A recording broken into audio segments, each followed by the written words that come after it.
Color blindness is a funny word. When you take the definition literally, then it means you are blind to color. Pretty straightforward, right? So logically, it makes sense for us as people to adopt a colorblind agenda when it comes to racial topics, ignoring the color of one's skin in favor of looking inside to make opinions and judgments of one's character. The analogy's merit rings true, but it also provokes a bit of curiosity. Why must we be colorblind? Why can't we ask questions about race or the color of our skin? It's almost taboo for people to even mention race in idle conversation, for fear of offending the receiving end. Now, of course, this isn't present in Central. We have a very integrated environment here, and the race barriers are non-existent for the most part. But on the outside, people talk about race in hushed whispers and hurried tones, never truly speaking their minds. Don't believe me? Read Being White in Philly, a magazine with the sole purpose of exposing people's true opinions of race in a world where it really isn't okay to talk about it.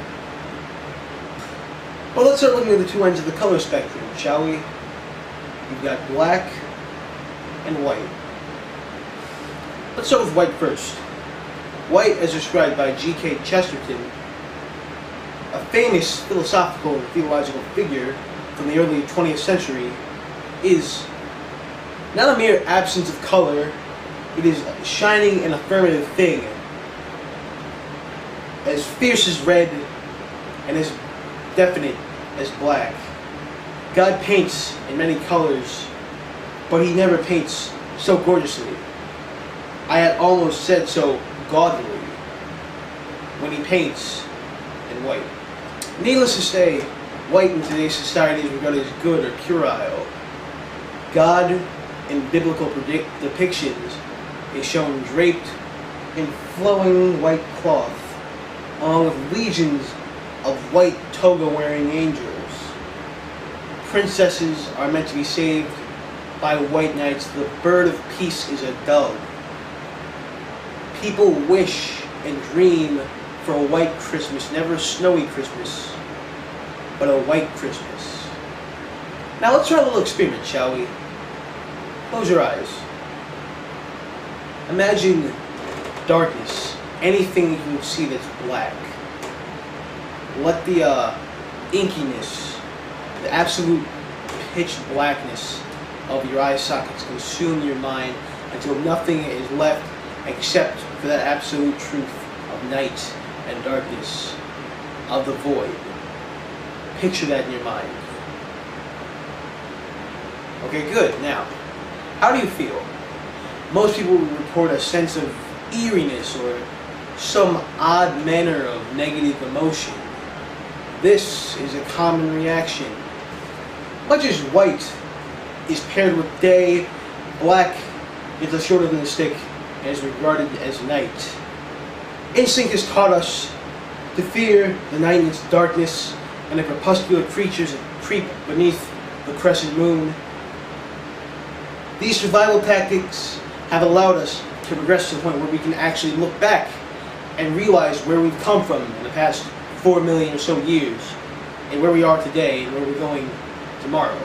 However, the negative connotation remains in today's vocabulary and media.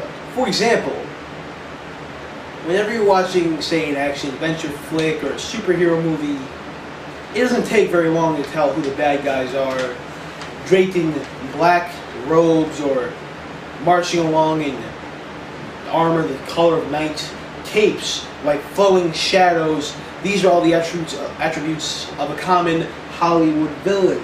For example, the Sith Lords of Star Wars, or G.I. Joe, or from G.I. Joe, Cobra's Army. Count Dracula and all his renditions are draped in black capes. The aliens from the movie Alien are all covered in black carapace or shell armor. In addition, this concept further transcends over into today's vocabulary, seen in simple musings and phrases used in idle conversation. For example, you wouldn't want to be seen going to a black market. You wouldn't want to be caught or accused of blackmail.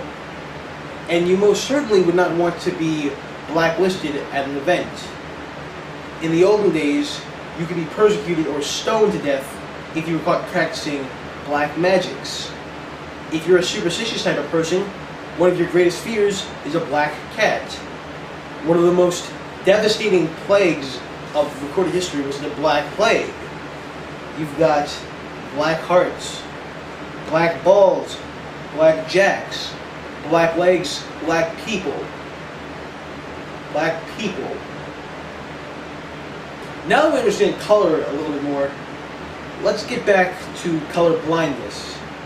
We know that it seeks to eradicate racial barriers between people of color by creating the illusion that that color does not exist. There is no black, there is no white, there is only the human color.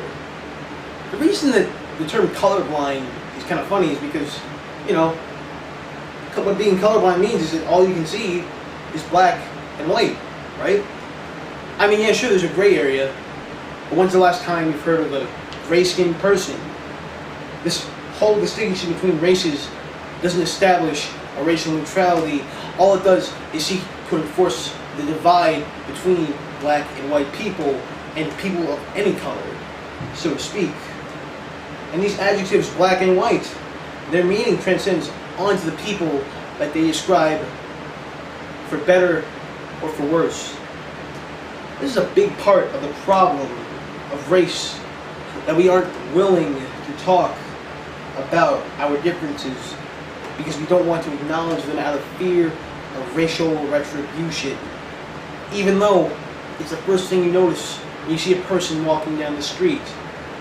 Sure, you can't judge a book by its cover, but it's only human nature. When you look at someone walking down the street, you don't know what they're thinking, you don't know how their day's been, you don't know what makes them tick, you don't know where they've been or where they're going. All you can see is the clothes on their body, the gait in their step, hear the words they're saying, and see the color of their skin. And this color is one of the most defining features of a human body, whether you want to acknowledge it or not. So, to sum it all up, the world isn't really black and white. I mean, it's the yellows, the oranges, the browns, and the blacks in our hairs. It is the greens, the blues, the hazels, and the chestnuts in our irises. It is every color between the deepest umber and the lightest of ecru's that comprises the human spectrum. To adopt this colorblind mentality would be to become ignorant of all the things that make color beautiful. We shouldn't disregard color, we should embrace it. The races of the world have suffered enough rain and tempest to lasting eternity. We needn't divide ourselves any longer. It is time for us to accept the rainbow.